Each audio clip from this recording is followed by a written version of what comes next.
Բարև ձեզ սիրելի հանդիսատես, այև նորից հանդիպեցինք եւ ինչպես միշտ իմ կողքին նստած է Հակոբ Աշիգյանը, Նարեկ Աղոթամադյանի հեղինակը եւ այսօր կարծում եմ որ շատ հետաքրքիր թեմա կլինի ամուսնություն, ամուսնալուծություն, բայց քանի դեռ չենք սկսել, ես կուզենայի խնդրել պարոն Աշիգյանին իր ողջունի խոսք ասել մեր հանդիսատեսին։ Ողջույն տուք միմյանց ի համբույր սրբության։ Սուրբ համբույրի ողջունով սկսենք մեր հաղորդաշարը եւ ավելացնենք նարեկացուց եւս մի նախադասություն. Սուրբ համբույրս անարգ չհամարես։ Այդ կարևոր պահ է սա։ Համբույրի սրբությունը կամ ամեն ինչի մաքրությունը, պարզությունը չխաթարենք։ Այսօր խոսելու ենք ամուսնության եւ ամուսնալուծության մասին, ինչպես իմ հարգարժան ընկերը պարոն Մելքոնյանը հայտարարեց։ Ինչու համար ամուսնություն եւ ամուսնալուծության մասին հարկ համարեցինք խոսել։ Որովհետեւ հավատացյալներից եւ ժողովրդից լսում ենք այսպիսի խոսակցություններ։ Եթե եկեղեցով ամուսնանում են զույգերը,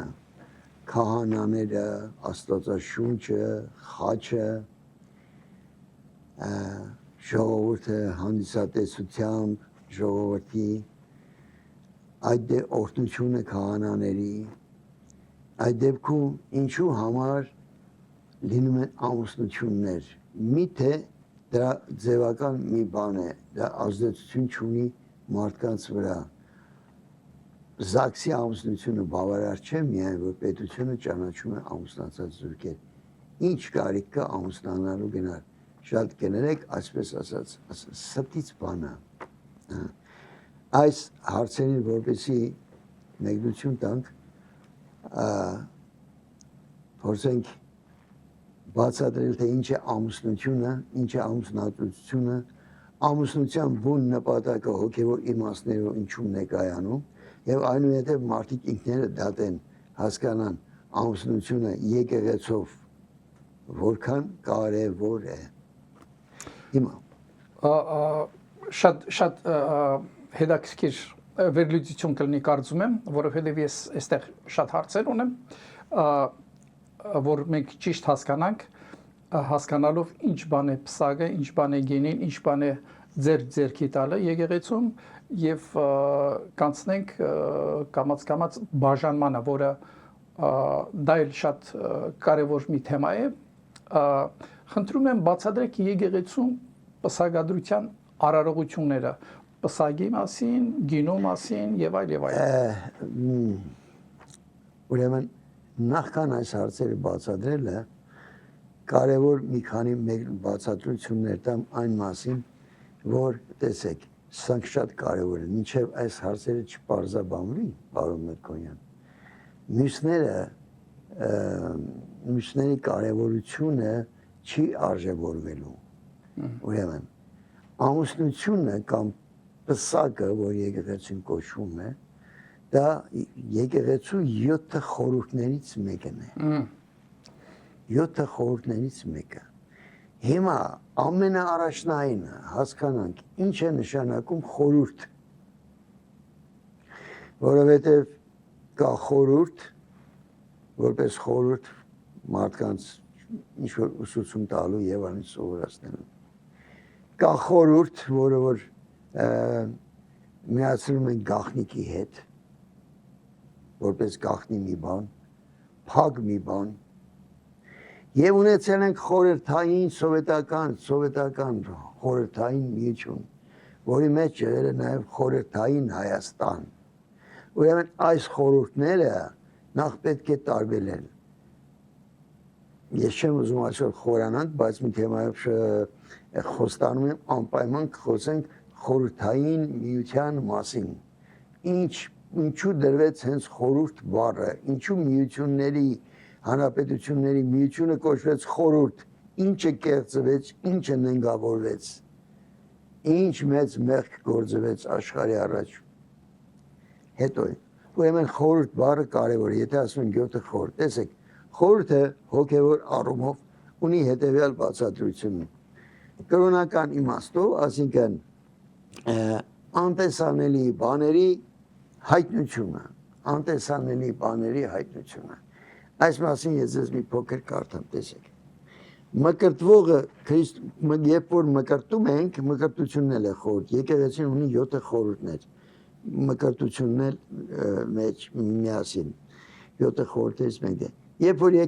մարդը մկրտվում է, դառնում է քրիստոնյա, դա խորհուրդ է, դա ծածուկ մի բան է։ Մենք քրիստոնյա լինել չենք հասկանում, չենք տեսնում, բայց մենք տեսնում ենք խորհուրդ է կատարելու ուրեմն ձևերը,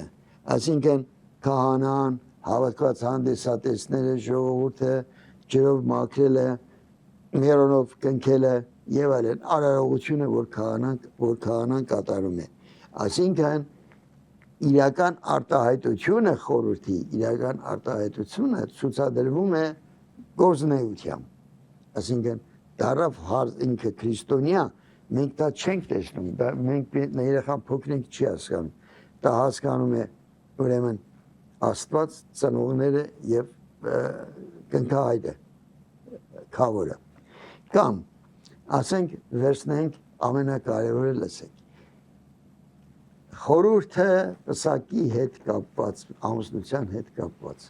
Ուրեմն մարդ ու կին միանալով Աստծո օրհնությամբ, քահանանի այսինքն եկեղեցու պաշտոնյայի օրհնությամբ, խաչով, ավետարանով, թագով, պսակով, ուրեմն օրհնությամբ մարդիկ համարվում են, հայտարարվում են իրար հետ ամուսիններ։ Զաքսովել են հայտարարվում են բանը։ Ի տարբերություն Զաքսի քաղաքային իշխանությունների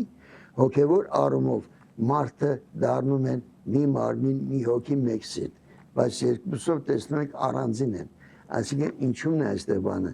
Նրանք իրար հետ ունենում են հոգևոր մի միություն, որը որ մեզ համար անտեսանելի է, բայց այդ զույգերը գիտեն իրենց ներքին կապվածությունը, հաղորդվածությունը հոգևոր առումով, ներքին առումով։ Տեսեք, այստեղ մի ներկություն կա։ Զավակն էլ կապնված է իր ուրեմն ծնողի հետ, հոգով հոգևոր կապ ունի, բայց ամուսնությունը եւ հոգևոր եւ ֆիզիկական կապն է մարդու եւ զույգերի միջև։ Այս սա շատ կարևոր մի բան, որ հասկանանք խորհուրդը։ Այս խորհրդի վերաբերյալ վերջացնեմ, ես իմ ասելիքները, ես ձեր խոսքերը շարունակեք։ Ուրեմն որն է խորհրդի նպատակը, ինչու են ստեղծել խորհուրդը, ինչու է կոչվում խորհուրդ։ Խորհուրդը միշտ մի նպատակ ունի, որովհետեւ են աստվածային շնորհները, որ տրված են մարդկանց, մարդուն, որովհետեւ դրանք չկորցնելու համար խորհուրդներ են, որը որ արարողություններ են կատարում են մարդու առաջ, որովհետեւ պահեն աստվածային հայտնությունների, աստվածային պատգամների մեջ, որովհետեւ մարդը չհեռանա, չշեղվի։ Դրա համար ստեղծել են խորհուրդները եւ որպեսզի այդ խորհրդով հիշվի անցյալը 2000 տարիներ առաջ կատարված, որպեսզի չմոռանանք եւ դա միշտ լինի մեզ այժմ էական։ Դրա համար ունենք 7 խորհուրդ։ Այդ 7 խորհուրդներն են ուրեմն մկրտություն, դրոշ Հիսուս Քրիստոս մկրտեց դրոշ, հաղորդություն Հիսուս Քրիստոս հաղորդեց, ասեց այս հասն ու գինին կհաղորդեք եւ այլն։ Կանայի հարսանիքը եղավ, հարսանիքը իր աստվածամոր հետ միասին օրհնվեց հարսանիքը, մյուսը ձեռնադրություն ձեռքը դրեց իր աշակերտների վրա աշխարհից հեռանա համբարձվելուց հետո եւ կա հիվանդած կարգ եւ այս 7 խորհուրդները, այսինքն բոլոր 7 խորհուրդներն են կապված են Հիսուս Քրիստոսի հետ, Աստծու հետ, դրանք հնարովի բաներ չեն, աստվածաշնչյան իրողություններ են, որոնց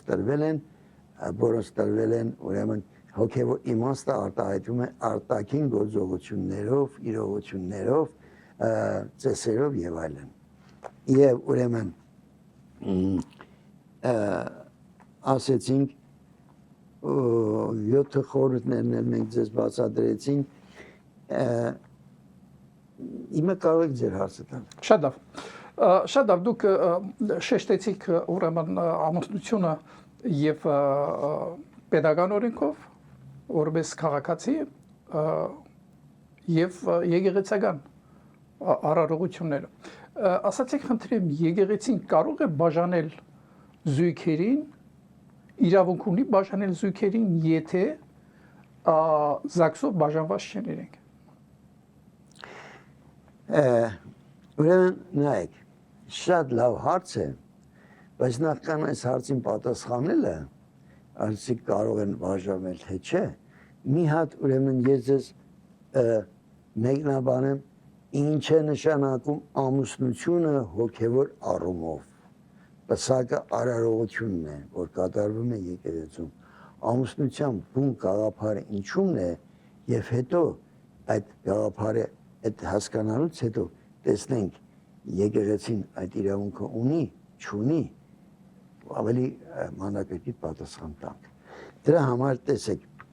ինչ է ամուսնությունը կամ սուրբ պսակ ասած հասկացողությունը, այն սիրո եւ ուրեմն հավատարմության ուխտադրություն է երկու զույգերի միջև եւ այդտեղ եկեղեցում ասում է Տերես Փեսան պատասխանում է Տերեմ, հարցը հնազանդ է, այդ բոլորը դու գիտեք, դրանց չեմ անդրադառնանք։ Այսինքն նրանք ստանում են քահանաների օրհնությունը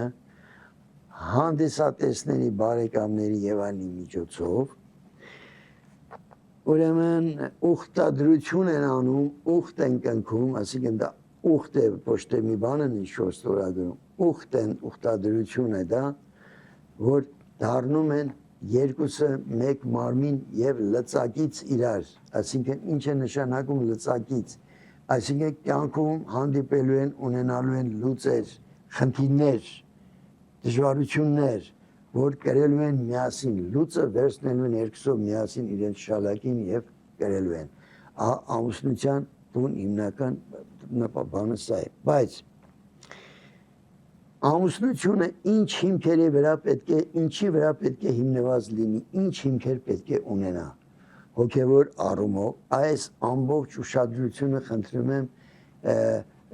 բևեռեք այս հիմա ինչ որ ասելու եմ նրա վրա, երևի ամենակարևորը։ Ամուսնությունը հիմնված է ողջախոհության վրա, որով եւ նպատակը որդեծնությունն է, ամուսնության նպատակը, այս մասին շատ ունի գրած Խրիմյան հայրիկը։ Եվ որպեսի ուրեմն ուստի պետք է զգուշանալ, տեսեք, ասենք ողջախոհության հիման վրա, չէ, սիրո, հավատարմության, ողջախոհության։ Այստեղ եկեղեցին շեշտում է մի բառ, որպեսի ասում է անգարջ շեղվեք եւ չընկնեք բղջախոհության գիրկը, բղջախոհություն։ Բղջախոհություն բառը շատերի համար անծանոթ բառ է։ Ուրեմն այս բառին փորձենք պատասխանել։ Բղջախոհության հետևանքով մարդիկ ընկնում են պոռնկության եւ շնության մեղքի մեջ։ Պոռնկությունն ու շնությունն էլ տարբերվում են իրարից։ Շնությունը, երբ որ մարդիկ ամուսնացած են,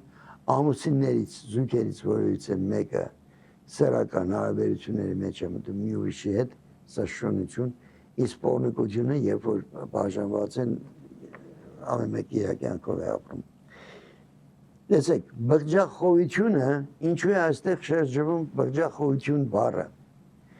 Բղջախոհությունը համարվում է, սիրելիներս, ուշադիր լսեք, եկեղեցին ունի 7 մահացու մեղքեր, 7 մահացու մեղքերից վերջինը բղջախոհությունն է, այդ 7 մահացու մեղքերն են հպարտությունը, բարկությունը, նախանձը, ողջամոլությունը, ծուլությունը եւ բղջախոհությունը, բղջախոհություն։ Ինչ ենք ասում բղջախոհություն ասելով։ Տեսեք, բղջախոհությունը ինչ է կարդամ սա, անմաքուր եւ անպարկեշտ ցանկություն այն բաների մասին խորել, որոնք տանում են դեպի պոռնկություն։ Բղջախոհությունը ծնում է անամոթ նայվածքներ, անպատկառություն, լրբություն, անպարկեշտ խոսքեր եւ այլն։ Սրա հակադիրն է ողջախոհությունը, որը մարդուն զսպել է տալիս անմաքուր ցանկություններից եւ պահպանում է մարդու մարմինը եւ հոգին։ Հիմա ուրեմն երբ որ հասկացանք ինչ է խորհուրդը, ինչ է թագու պսակը հասկացանք ինչ է ամուսնությունը բացատրեցին եւ ամուսնությունը ինչ հիմքեր ունի, որ պետք է լինի սիրո, հավատարմության եւ բղջախոհության նաեւ մտածելու ողջախոհության հակառակը բղջախոհություն է։ Ողջախոհությունը, այսինքն մտածելով, հասկանալով թե ինչ քայլ են անում, ամուսնանում են, ում հետ, ինչի համար, ինչ նպատակով եւ այլն։ Որովհետեւ կան ուրիշ բաներ։ Հիմա այսքանը ասելուց հետո խնդրեմ ձեր հարցին պատասխան։ Այո, գիտեք, մենք կամաց թեման գնում է ուզում եմ տանեմ, այսինքն ամուսնալուծության մասին։ Դուք ինչ որ ասեցիք այդ 7 խորհուրդները, եկեղեցու դերը, փսակադրությունը, գինին եւ այլ, իհարկե դա մի հոգեվոր ստանդարտ է, որ քաղաքացին, հայ քաղաքացին մեր Հայաստանը պետք է ապրի։ Բայց պրակտիկան ցույց է տալիս, որ այս վերջի տարիները ամուսնալուծությունները թվականով բազմապատկվեցին, ոչ թե 2 անգամ, 3 անգամ, այլ բազմապատկվեցին։ Ասացեք, խնդրեմ, այստեղ մեր պետական ինստիտուտները լավ չեն աշխատում, թե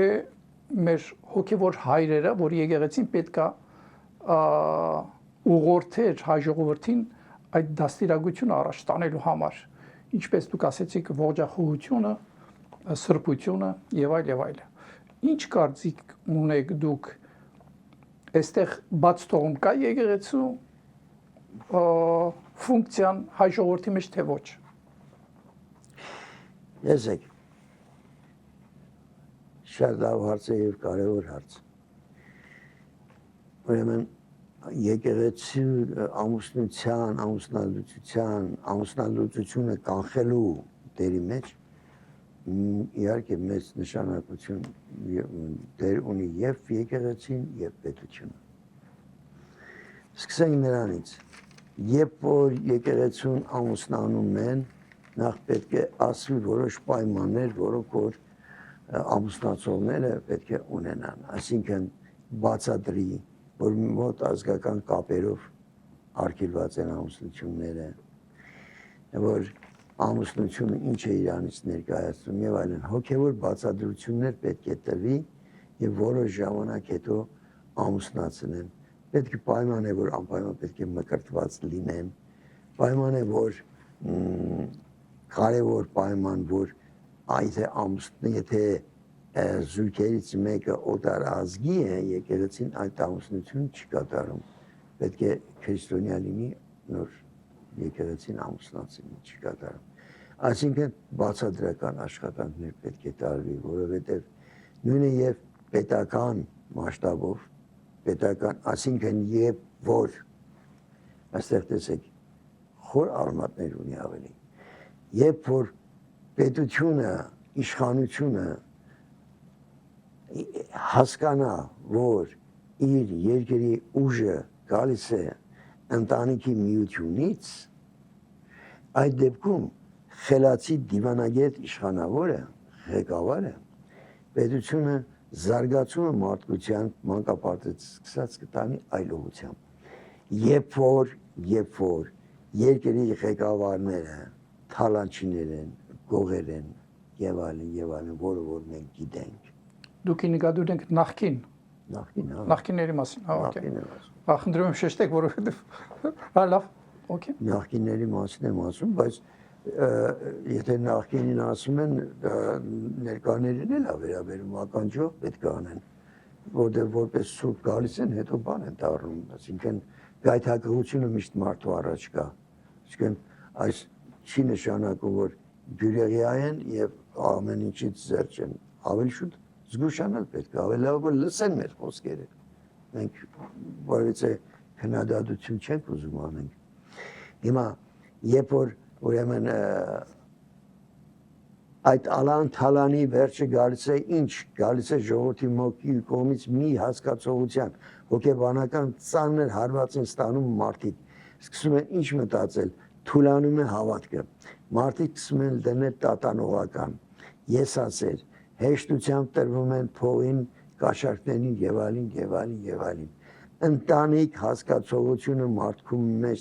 զույգեր կան, որ երիտասարդներ ընտանիք կազմել իրենց մեջ վախ է առաջացնում, որովհետեւ չգիտեն ընտանիքը ոնց են պահելու։ Եվ ավելի նուրբ հարցեր, այսինքն երբ որ երկրի ղեկավարը իր խմբերով ուրեմն ավելի մասնագիտակցում են դիզելու արվեստի մեջ, դիզելը հասկանում եք, չէ՞ ինչ են դիզում, դոլար են դիզում, ոսկի են դիզում, եւ այլն, երկեր ունեն, չէ՞ դիզելու մասին։ Ինչ են անում, մաշեցնում են երկիրը։ Դուք նկատի ունեք Քոչարյանի խոսքը, մինչև քոքը կմաշեցնեմ։ Դե երևի համընկավ էլի։ Չէ, կարծում եմ չամընկավ, այդպես էլ կա։ Բայց խնդրում եմ շեշտեք եկեղեցու դերը այդ բաժանումների մեջ։ Եկեղեցու դերը, ասում եմ, բաժանումների մեջ, եկեղեցին երբեք, տեսեք, ես ես մի օրինակ պատմեմ, որպեսզի ավելի հասկանալի լինի։ Կար մի կին, ես երբ որ ատենապետն էի եկեղեցու, նա գիշերցել եք եկեղեցում էր, ամուսնացած էր, 2 երեխա ուներ։ Առավոտ շուտ եկեղեցում էր, եկեղեցին փակվելուց պահակ հետ միասին դուրս էր գալիս։ Երկար ժամանակ, հետո տեսնեցինք մոտ իր մոտ տարինակություններ եւ վերջը չի երկարացնեմ, ուրեմն կնոջը բացատրվեց, որ քո եկեղեցին առաջինը քո ընտանիքն է, դու ամբողջ օրը որ եկեղեցում ես, քո զավակներին խնամքը, դաստիարակությունը, տան ճաշը, լվալ, էփել, թափել եւ այլն, ձեր ամուսինը, դու հնազանդության ուխտ ես կապել, ով պետք է անի, եթե դու ամբողջ օրը եկեղեցում ես։ Եկեղեցին երբեք պատճառ չի դառնալու, որ որևէ մի ընտանիք քայքայվի, ինչպես կան աղանդներ, որ ասում են քայքայիչ աղանդներ, չէ՞, եւ վկաներ եւ այլն, շարանը չասեմ, դրանք շատ են։ Այսինքն երբեք պատճառ չի, այլ կա որ ամուսնության վերաբերյալ նորից եմ կրկնում, նախքան ամուսնանալը քահանաները կարծում են, որ լավ կլինի զույգերի հետ նստեն, խոսեն, խորհուրդները տան իրանց եւ այլն, եւ շատ տեղեր անում են, տեղեր կա, ես չգիտեմ։ Այսինքն եկեղեցին միացնող է, եկեղեցին երբեք բաժանող չէ։ Եկեղեցին ամուսնալուծության մեջ դեր չունի ինքը։ Այ իշխանությունները դեր ունեն իրենց պահվածքով, կարող են նպաստել ամուսնալուծություններին, իսկ եկեղեցին ոչ, հակառակը։ Բայց երևի դուք ուզում եք եկեղեցին կարող է բաժանել, չէ՞, թե այդ հարցին էլ կանդրադառնանք, բայց քանի որ ես շեշտեցի եկեղեցու դերը հայ ժողովրդի մեջ, այդ բաժանումների մեջ, ինձ թվում է, որ մի օրինակ, եթե մեր հայոց առաջնորդ կաթողիկոս կոչյալը, ինչպես կոչում են իրեն, կաթողիկոս, եթե այդպիսի վարք ունի, կարող ենք ասել, որ եկեղեցին մեծ դեր խաղաց, եսի նկատի ունեմ անհատները այդ եկեղեցում, ոչ թե հայ առաքելական եկեղեցին, դա սուրբ է, դա դրա մասին չենք խոսում։ Իսկ կաթողիկոսի վարքը ազդեց մեր հայ ընտանիքների բաժանման մեջ, որովհետև տեսան, որ այդ շնությունը, այդ պոռնոգությունը, որ կա, միթե դա դեր չխաղաց, միթե եկեղեցին չէր, որ պետք է դաստիարակեր եւ օրինակ ծառայեր որպես կաթողիկոս հայ ժողովրդին։ Ինչ է կարծում, այստեղ եկեղեցու դերը նորից ուզում շեշտեմ։ Շատ տեղին հարց է, բայց հաճախակի այս բարերի մեջ շփոթում ենք, հարցադրումը ճիշտ է, երբ որ դուք անձին նկատի ունեք։ Բայց հարցադրումը ճիշտ չի լինի, եթե դա վերագրվի եկեղեցում, այո։ Եկեղեցին ունի վարչապետությունը, իր ուսմունքը եւ այլն։ Եվ ոչ մի կաթողիկոս չի կարող դա փոխել, եթե փոխվեց նա կհամարվի դավաճան։ Բայց այ տեսեք անհատների ապրած կյանքը անշուշտ դա լավ օրինակ չէ ժողովրդի համար, անշուշտ դա արդեն եկեղեցի գլուխը, եթե նման բան է անում, ինչ է հուշում, ինչ օրինակ պետք է վերցնեն։ մեր լեզուն էլ է չէ կարճանում, որովհետև ամեն բանը ասում են, բայց ձեր կաթողիկոսը, բայց դա միայն կաթողիկոսը չի, այնտեղ շատերը կան։ Այսինքն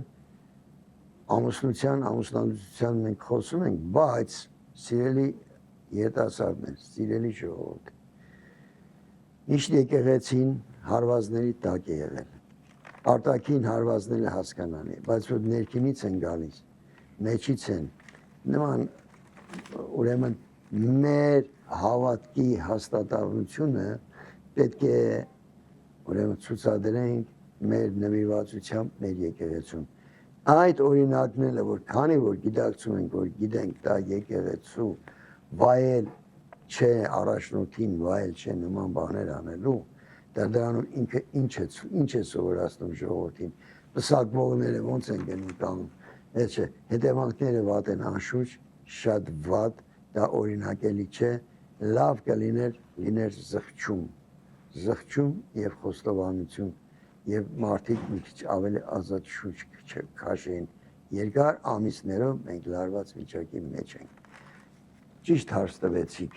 իհարկե դա լավ օրինակ չի լինի մեր եկեղեցու համար, մեր ժողովրդի համար, առաքելական եկեղեցու պսակի տակ կանգնողների համար։ Այո, Ավետարան ասում է մինակ մեկ պատճառով կարա զույգը բաժանվել, դա դավաճանությունն է։ Լավ, ես կուզենայի Չէ, բաժանման ուրիշ, եթե բաժանման հարցին է, ուրիշ պայմաններ էլ կան ասեմ։ Չէ, եկեղեցու դերը, որ պետք է բացատրեր, որ հենվելով Ավետարանին Աստծո խոսքին, Սուրբ գրքին, բաժանումը ուրեմն Ավետարանը ասում է, որ մինակ դավաճանության դեպքում։ Չէ, ոչ միայն դավաճանության դեպքում։ Ավետարանը այդպես ասում։ Ավետարանը ավելի խորն է ասում, ոչ միայն դա։ Ավետարանը, եթե մենք հենվենք Ավետարանին, շատ երկար խոսենք նմանատին Ավետարանը։ Այնտեղ կան ոչ միայն պոռնկություն, դավաճանություն եւ այլն, այնտեղ կան նաեւ հիվանդություններ, որոնց դեպքում, երբ որ հաստատվում են այդ հիվանդությունները, ուրեմն թույլատրվում է բաժանումը։ Այդ հիվանդությունների շարքին են հոգեկան հիվանդությունները, երբ որ մարդը չգիտակցում, սեռական բնույթի հիվանդություններ։ Պարոն Աշիգյան, ինչքան ես գիտեմ, մեր հայկական եկեղեցին, որ զույգերը գալիս են ամուսնությանը, հարց են տալիս։ Պատրաստ ես կյանքը անցկացնել դժվարությունների, հիվանդությունների եւ այլ պատճառներով, ասում է այո, այսինքն եւ ամուսինը եւ կինը պատրաստ են ամբողջ կյանք իրար հետ անցկացնել ինչ էլ որ լինի։ Ես այսպես գիտեմ, Ավետարանը այսպես ասում։ Ուրեմն ասեմ բացատրեմ ձեզ։ Այդպես է ասում Ավետարանը 5 տակարանը։ Մենք ամեն դեպքում առօրյա իրողություններից պետք է ելնենք ավելի ճիշտ մեկնություններ տալու համար։ Հոգեկան հիվանդ մարդը արդեն ինքը չի գիտակցում, ինքը գիտակցություն չունի, ինքը չի հասկանում ինչ է։ Իրան միայն կարող են պահել հոգեբուժարանները, որոնք որ ստեղծված են հենց դրա համար։ Կինը կարող է գնալ, խնամել, հոգեբուժարան չգիտեմ ինչ անը, բայց նա ազատ կարող է բաժանել եւ այդ ամուսնությունը կհաստատեն, որովհետեւ այդ մարդը ֆիզիկապես կա, բայց ինքը արդեն գոյություն չունի։ Ինքը իրան հոգեբուժարան։ Դու աստված չանի, դրանք ազգագյուտ դեպքեր են, բայց ցավալի։ Լավ, այսինքն կան բաժանումներ, որ եկեղեցին կարող է բաժանել, տեսեք, եկեղեցին կարող է բաժանել, երբ որ լսում է երկու կողմերին, բաժանելու իրավունքը տրված է միայն թեմի առաջնորդին, եւ եթե դա էլ գտնում է, որ բաժանման հրամանը տալը ինչ-որ կասկածանքներ կան, ինչ-որ վերջնական խոսքը տրվում է կաթողիկոսին։ բայց կարող է կաթողիկոսը բաժանել։ Այսինքն եկեղեցին ինչպես միացրեց, այնպես էլ կարող է բաժանել։ Չնայած ասեմ, մի բանի ուշադրություն դարձնենք։ Մարդիկ միացած են ԶԱԳՍ-ով, ամուսնացած են։ Միևնույն ժամանակ պսակված են, ամուսնացած են եկեղեցով։ Տարիներ անց կամ շուտ կամ հետո չգիտեմ։ մարդիկ իրարից բաժանվում են ԶԱԳՍ-ով, բայց եկեղեցով դեռ ամուսնացած են, ամուսիններ են։ Հիմա իսկ ինչու չեն գնում դիմում եկեղեցի, որ ասեն մենք եկեղեցով ամուսնացած ենք, մեզ բաժանեք, եւ եկեղեցին որտեղ չգիտի ովքեր են բաժանված, ԶԱԳՍ չի, պետական մարմին չի։ Ինչու չեն գնում հայտնում։ Այսինքն ինչ է եկեղեցու պսակի արարողությունը ինքը ինչ որ մի անիմաստ արարողություն է, այսինքն եղած չեղած մի հաշիվ, ոնց հասկանանք, մի հատ խորը մտածենք, այս հարցը պետք է բարձրացվի, եթե ԶԱԳՍ-ով միանում են, եւ եկեղեցին ԶԱԳՍ-ից հետո վերջին այդ հրամաններով ԶԱԳՍ-ից հետո ամուսնացնում է, ուրեմն բաժանումից հետո էլ, բայց ԶԱԳՍ-ով բաժանում, եկեղեցուց էլ պետք է բաժանվի, չէ՞ արդեն նրանք ամուսիններ չեն, առանձին են, բայց եկեղեցու ամուսիններ են, ուրեմն եթե բաժանվել են, պետք է հասկանան, որ եկեղեցու առաջ ուխտ են կապել, այդ ուխտը դրժվել է իմի, կամ ինչ որ պատճառով ուխտը չի դրվել պայմաններն են, դիմեն եկեղեցին բաժանելու ու կորոշի թեմի առաջնորդը բաժանի թե չէ, թե հասնի մինչև կաթողիկոս։ Բայց Ավետարանի մեջ ասում է, ինչ որ Աստված միացրեց, մարդը իրավունք չունի բաժանելու։ Տեսեք, ինչ որ Աստված միացրեց, մարդը իրավունք չունի բաժանելու։ Ուրեմն, երբ որ կան բաժանումներ, ամուսնության լուծությունների ինչպես են լինում ամուսնալուծությունները, արտաքին պատճառներ կան եւ ներքին պատճառներ։ Հիմա, եթե մարդիկ որոշել են իրարից չպետք է ապրեն, ուրեմն այդ թույլատրություն տրվում է, որպեսզի չապրեն իրար հետ։ Չեն ուզում իրար հետ ապրեն, փոխադարձ համաձայնությամբ չեն ուզում, այդ Աստված նրանք չի կարող զորով կապել իրանց, չկա այդ կապը, սեր չունեն, հավատարմություն չունեն, վստահություն չունեն, բաժանվել են, տեսել են ամուսնությունը, համատեղ ամուսնությունը, ուրեմն չի ստացվում իրանց, փոխադարձ բաժանվել են։ Հիմա սա օրինականության սահմաններում է, այսինքն այս այն դեպքը չի, որ Աստված կապեց, ուրեմն Աստված մարդը չի կարող բաժանել, այո, Աստծո կապածը մարդը չի կարող բաժանել, բայց կապողը Աստծո ներկայացուցիչն է, կապողը եկեղեցու հոգևորականն է, Աստծո պաշտոնյան է, որ կապել է, եւ Աստծո պաշտոնյան էլ կարող է դա քանդել։ Լավ, ինչպես դուք ասացիք, այսօր արդեն իրար չեն սիրում, այսինքն երեք սիրում էին, այսօր չեն սիրում, վաղը մյուսին կսիրեն, մյուս օրը մյուսին էլ չեն սիրի, այսինքն ես այստեղ չեմ հասկանում։ Իհարկե շատ բան չեմ հասկանում, բայց համենայն դեպս ցավ է, որ մեր հայ ժողովրդի մեջ տոկոսային պարունակությունով բաժանումները ավելի շատ են, քան 10 տարի առաջ, 20 տարի առաջ եւ այլ եւ այլը։ Համենայն դեպս ես կուզենայի մի բան ավելացնել, ինչպես ասեցինք եկեղեցու դերը այդ բաժանումների եւ ամուսնալուծությունների մասին, թեմաներ շատ կան, այստեղ ֆակտորներ շատ կան, պրակտիկան ցույց է տալիս, որ փողը հարստությունը մեծ դեր է խաղում, այսօր փող ունես ամուսնանում են քո հետ, փողը բրծավ, բաժանում պատրաստ է, աչքի առաջ է։ Ես ինչքան հասկանում եմ, որ եկեղեցին շատ մեծ դեր ավելի այստեղ դեր ունի, քան պետությունը։ Պետությունը իրավունք չունի մտնել մարդկանց անձնական կյանքի մեջ, բայց եկեղեցին իրավունք ունի, որովհետև այն իմաստով, որ մարդը առաջինը ինքը հոգևոր էակ է, ստեղված է Աստծո կերպարով եւ Աստծո հոգին է իր մեջ եւ եկեղեցին մեծ դեր պետք է խաղա, բայց մի բան, քանի որ ես քաղաքական գործիչ չեմ, հասարակական գործիչ չեմ, մի բան կասեի պարոն Փաշինյանի այդ արդահայտության մասին, եռագլուխ հասկացողության մասին, ես կուզենայի մի բան ավելացնել, ոչ թե եռագլուխ, այլ քառագլուխ, չգիտեմ ինչու պարոն Փաշինյանը նկատի չուներ թե մոռացել էր, թե չգիտեմ ինչպես կաթողիկոսին չէր հաշվել որպես քարագլուխ եւ այդ դուք սկսեցիք խորհուրդ բառից ձեր ծրագիրը եւ խորհրդական միությունը հիշեցրեցիք այստեղ այդ քարագլուխը խորհուրդները վերցնում են այո սովետական միության այդ սիստեմայով եւ այդ ամենամեծ գլուխը որ այս քարագլուխները սնվում են դա Մոսկվան է եւ դա Ռուսաստանի իշխանությունն է համենայն դեպս այսօր մեր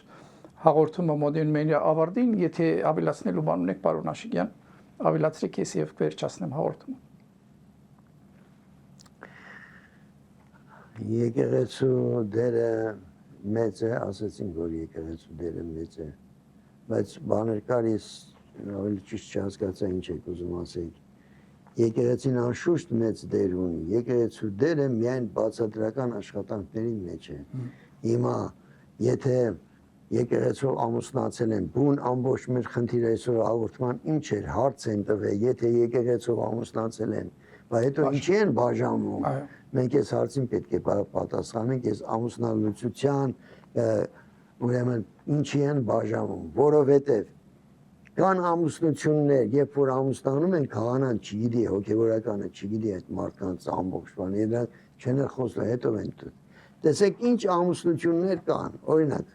ստիպողական ամուսնություններ։ Առաջ բաշի քարտմայել էր ելնում։ Ստիպում են զույգերը չեն ուզում, բայց ծնողները եւ այլն ամուսնացնում են։ Երբեմն ամուսնանում են առանց հասկանալու, այդ դրա համար է ասում ողջախոհության պակասով։ Ամուսնանում են պայմանագրով եւ սա այստեղ շատ եմ տեսել պայմանագիր են կապում իրար հետ ամուսնությունից հետո, այսինքն սերը, միությունը, ողջախոհությունը պայմանագրի հետ են կապում։ Հետո իրար կամ սիրում են կամ չսիրում, այսինքն ինձ թվում է թե պայմանագիրն են սիրում ավելի շատ։ Պայմանագիրով են կապվել, երկուսն էլ ունևոր են, եւ այն չեմ ուզում մանրանալ, եւ այլն տարբեր ամուսնության տարատեսակներ կան, գայթակղություններին տրվելով եւ այլն։ Հիմա, երբ որ բաժանումները լինում են, երբ որ դուք ընդունել ես, որ քրիստոնյա ես, այսինքն եթե մկրտված չլինես, եկեղեցին չի ամուսնացնի, ամուսնությունից հետո ընկել ես բաժանումների մեջ, այսինքն դու ողջախոհությունից ընկել ես բղջախոհության գիրկը, այսինքն ու ինքդ հեռանում ես Աստծուց, Աստծու հանդեպ ունեցած ուխտադրությունից, եթե նշեցինք չկա հիվանդության ամենաբույն հոգեկան հիվանդություն եւ պոռնիկություն կամ շնություն, դավաճանություն, ինչպես եւ ասեցինք, այս եթե այս բաները չկան, ուրեմն տրվել եք սատանային բաժանության բուն ամենախառնակիչը բաժանողը, դուք չեք բաժանել, դուք բաժանող ունեք, բայց չեք հասկանում, որ ձեզ բաժանում են, դուք տրվում եք նրանց, որովհետև ընկել եք սատանայի ճիրանների մեջ, բաժանումները բոլոր, նամանատ կողքից ծնողները կամ մյուսները որ ասում դե լավ դե բաժանվի հա հիմա պրծի դրանից հետո ուրիշ հետ կամուսնացած եւ այլն դուք չգիտեմ լավ բան եք անում թե վատ բան ձեր հարազատների համար բայց բաժանումը միշտ սատանայից է այո գրված է ավետարանում որ Տերես մինչև վերջ պետք է ուրեմն տեր լինելը չի նշանակում որ կինը ստրուկ է կանայք հիմա ավելի մեծ դեր ունեն քան տղամարդիկ նամանտ այս երկրում ուրեմն բաժանումների նպատակը սատանան կա բաժանումները դուք ինքներդ եք Աստված չի որ ձեզի բաժանել է դուք ինքներդ եք բաժանվել ուրեմն այստեղ եկեղեցուն մեղադրել չի կարելի ամուսնացել եք երկար տարիներ իրար հետ ապրում եք հետո ասում եք իրար չհասկացան բառը այս Եվ հիմա եթե շատ մանրանանք արդեն պետք է մտնենք ավելի սերական աստծաշար, ասպարեզ եւ այլն, չենք ուզում այդքան խորանալ։ Ինչ էլ որ լինի, այն ուխտը, անուխտադրությունը, որ եղել է Տերեմ եւ հնազանդ եմ, դա պետք է պահպանվի, բայց հաճույքի, վայելքի եւ այլն։ Բայց ամենակարևորը մի բան չասեցի, մինչեւ Նարեկացին հարսանիքի մասին։ Ուրեմն ես փոքր բան կկարդամ ձեզ նարեկացին մեր թեման է Նարեկա Օթամատյան ամեն ինչ խոսացինք, բայց չլսեցինք այդ Սուրբ Հայրը ինչ է ասում ամուսնության կամ հարսանիքի մասին ամենակարևորը։ Առանց սրան առանց այս կարդալու մեր հաղորդումը կլինի թերի, ուրեմն փոքր կարճ բաներ են։ Ուրեմն լսեք, հարսանիքները անում են, գիտեք չէ, հարսանիքներից հետո խնջույք, ուրախություն եւ այլն հարսանաց հանդեսներ, պարտքով